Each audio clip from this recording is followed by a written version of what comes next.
Good morning, lovely people of the South Coast and beyond. I hope that you are all well, and I hope that, of course, you all went to vote yesterday and that was a positive and pleasant experience for you. Now, whilst we are looking to perhaps change the power dynamic in our beautiful country, I want to talk this morning about self-empowerment. Personal empowerment is taking charge of your life, and this includes your career. If you've ever felt that you have no control over your life or the events of your life, then this is for you. If you've ever felt dominated or inferior or insecure with a friend, a family member, a colleague, or even a stranger, where you have just felt, I cannot stand up for myself, I cannot contradict or correct this person, then this is for you. Do you spend too much of your free time taking care of the needs of others at the expense of your own needs? And this includes small children.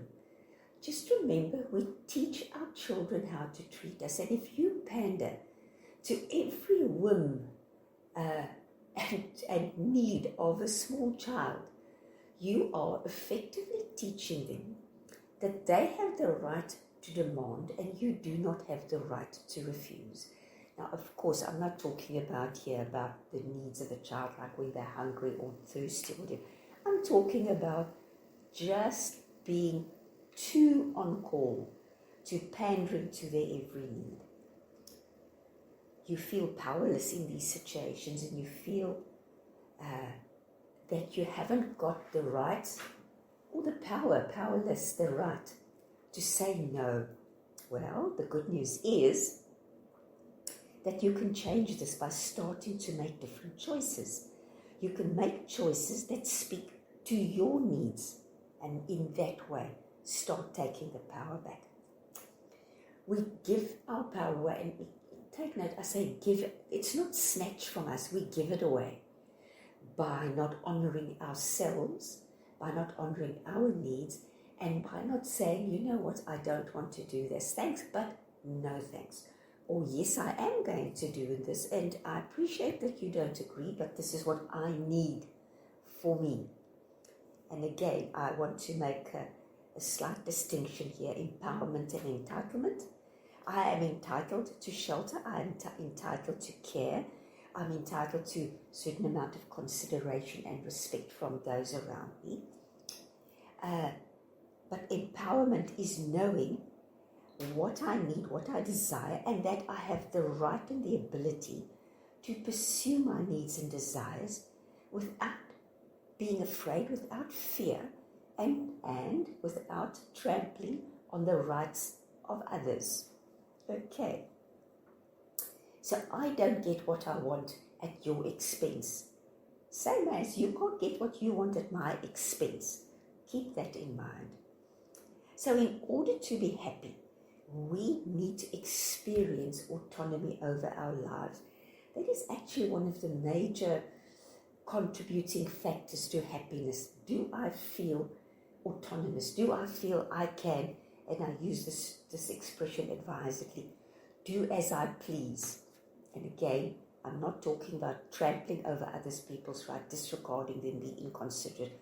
Those negative traits, not that, not things that border on versions of abuse. But do I feel that I can pursue what I need and desire in life?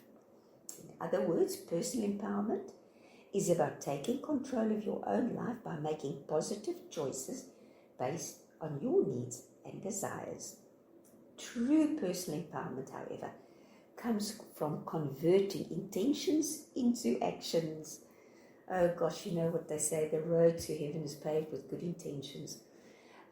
Or maybe the road to hell, the expression escapes me now, but having an intention is one thing, but actually converting that to action is where the power and the satisfaction lies. Saying, oh, I intend to bake a cake over the weekend is good and well, but it's only once I've baked the cake and I'm enjoying a slice of lovely cake that it is true satisfaction and accomplishment. Okay. So personal empowerment is being able to say no and not being a people pleaser. knowing your needs and values and not compromising on these for anybody's sake. And again, that word comes up, knowing your values. You have to know what you want, and you have to know what you don't want in order to have those boundaries. We've chatted about boundaries before. So, how do I acquire personal empowerment? Well, again, is that I need to know myself, and there needs to be a self-awareness. I am aware of a situation that makes me uncomfortable, or a specific person in whose company I am not comfortable, maybe because of their behavior, because of their values and beliefs. And then I need to remove myself from that situation, or refuse to go, refuse to participate. And these are examples of personal choices. Let's say you don't particularly enjoy gambling. Maybe you have a value issue, a moral issue with that. Well, then don't. When people invite you, come on, we're going to the casino this afternoon. Come with us. Come on, please. Do you have the strength, the personal power to say, please go enjoy yourselves, but I will not be coming with? Or where there's anything, excessive drinking, or whatever the case may be. It may be as simple as a sports event. If somebody, and please don't shoot me down, invites me to a soccer match, I am not going. I don't enjoy it. I'll be bored out of my ever-loving brackets. But I have the right and the personal power to say, thanks for the invite, but I won't be joining you. Please go and enjoy yourself. But soccer is not really my thing. That is personal empowerment. If you are one of the people pleasers who can't say no, even though you really don't enjoy soccer and you'd really rather be doing something else, oh, all right, I'll come with you. That is disempowering. You are giving away your power. You are giving over to what other people want and not what you want. And of course, these are relatively harmless examples, but it could, again, go into more serious things in life where you are unable to say no to things that you really don't want to do or that goes against your core values. The next thing is locus of control. Now, locus of control is just a fancy term for saying, do I seek approval constantly, or am I happy with myself and can make my own choices and decisions?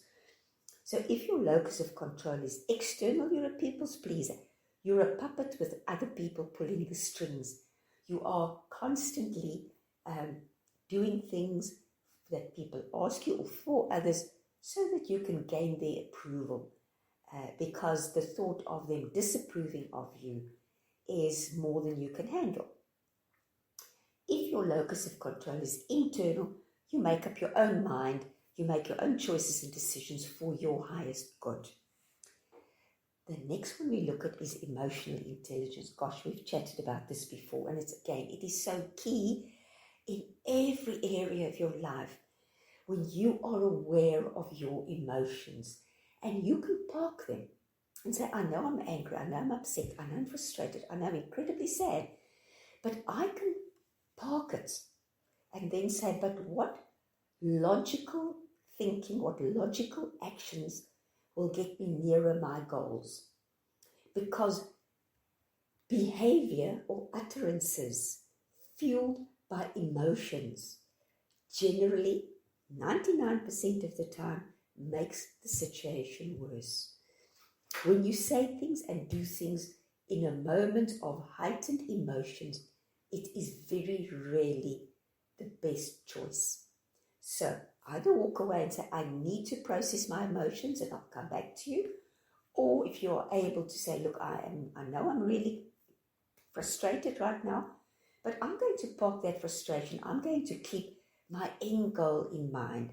And then which behavior or utterance is going to get me nearer my end goal?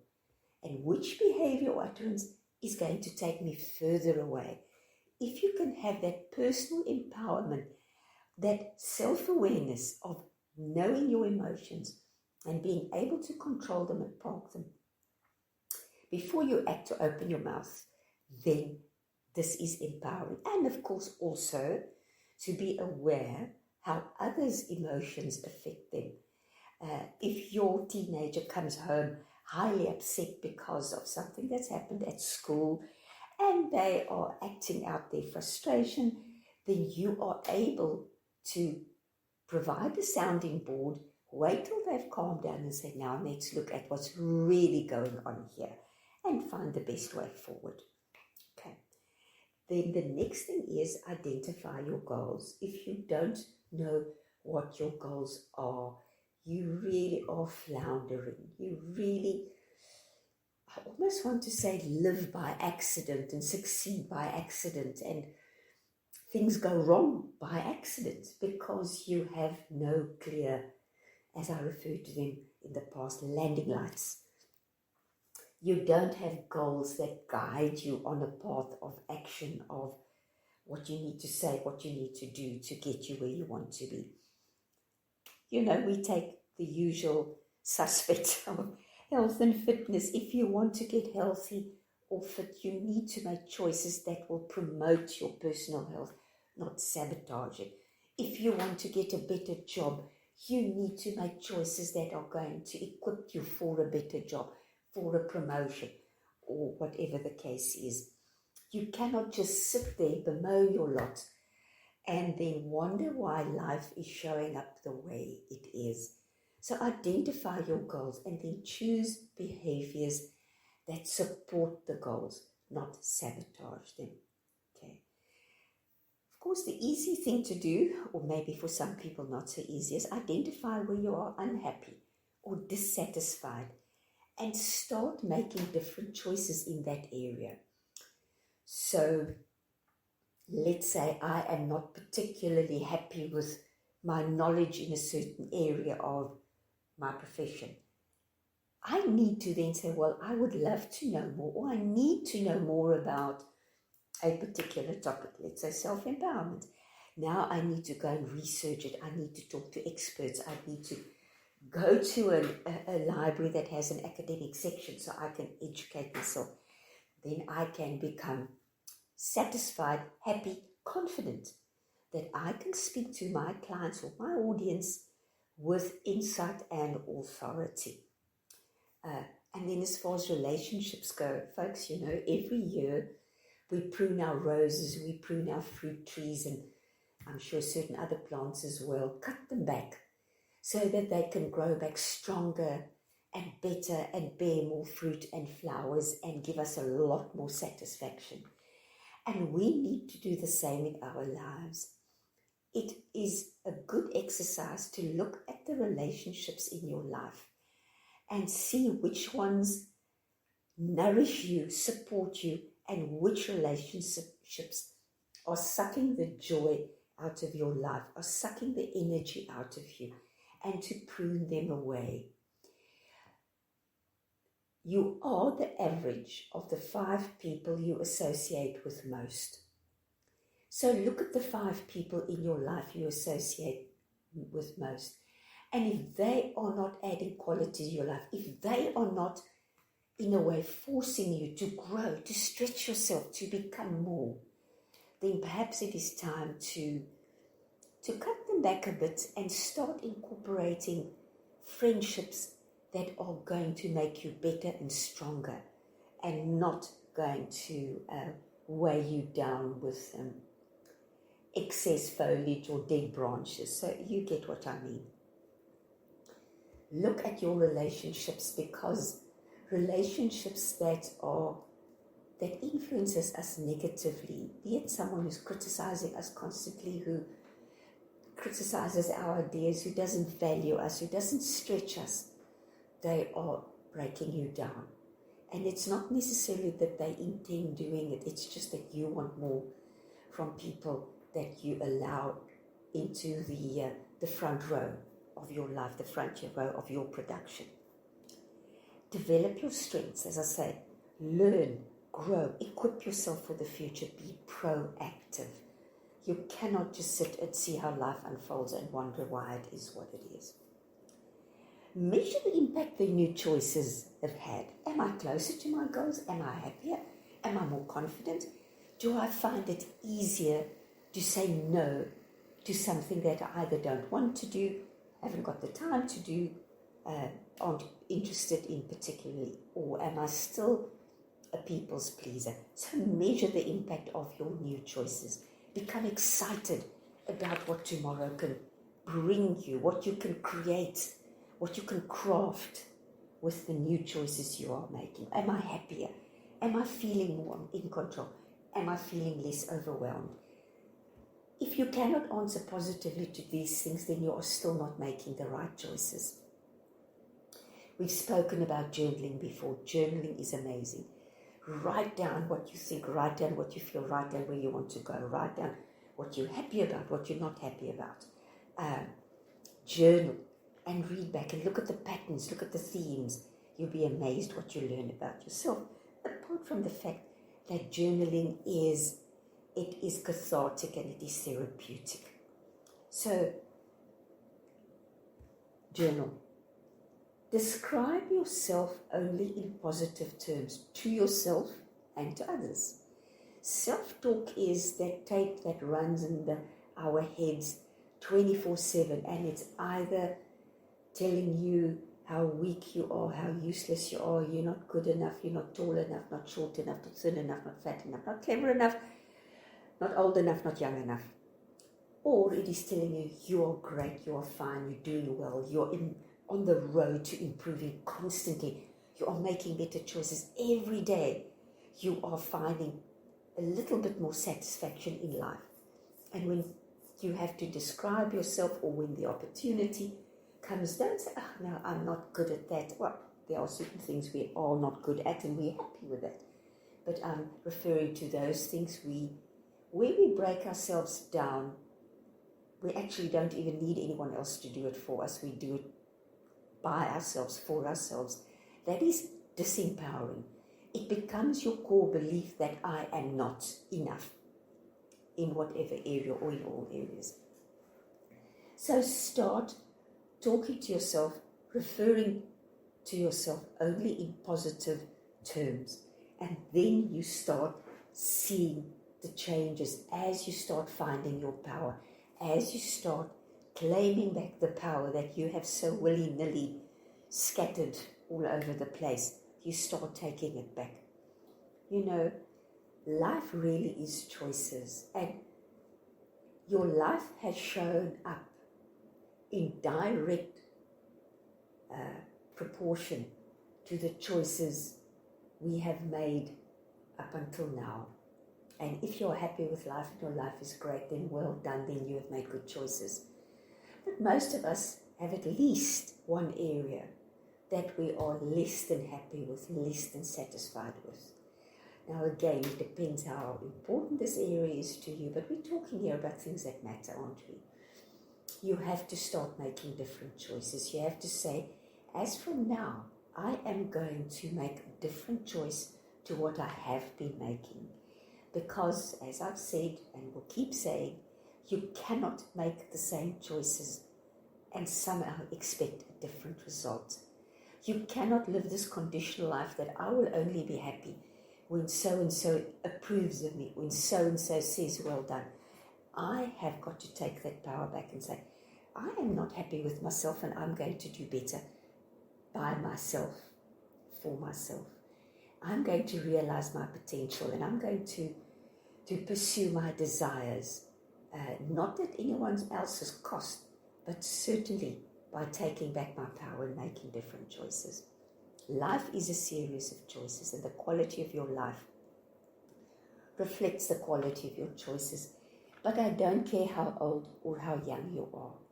You can make a different choice starting right now, even if that choice is just, I'm going to start appreciating myself and I'm going to start thinking of myself in positive terms until such time as I have no other way anymore of thinking about myself. It becomes my new default setting. Because remember, a thought that I have had often enough, consistently enough, becomes a belief. And the belief that I live by, the beliefs that I live by, is creating my reality day in and day out. So examine your beliefs, dear listener. Ask yourself, is this honestly what I choose? Choose, it's a choice, to believe about myself and my abilities and my prospects and my potential. And if there is a glimmer of you that says, no, I can be more, I can be better, I can have more, then pursue that. Open that crack to let the light in and start empowering yourself.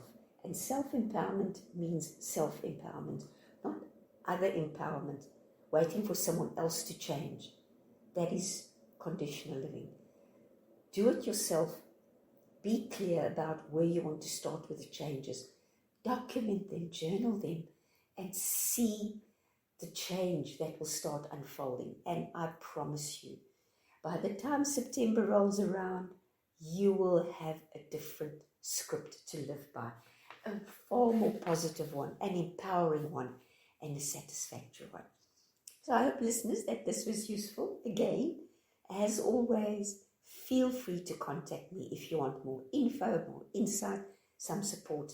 It would be my privilege. And please let South Coast Radio and Ryan know what you would like me to chat about, things that are important to you, things where you feel a little bit challenged. And again, we would gladly address those and give you some info and support on this. Meanwhile, enjoy the rest of the day, enjoy the weekend ahead, and empower yourself.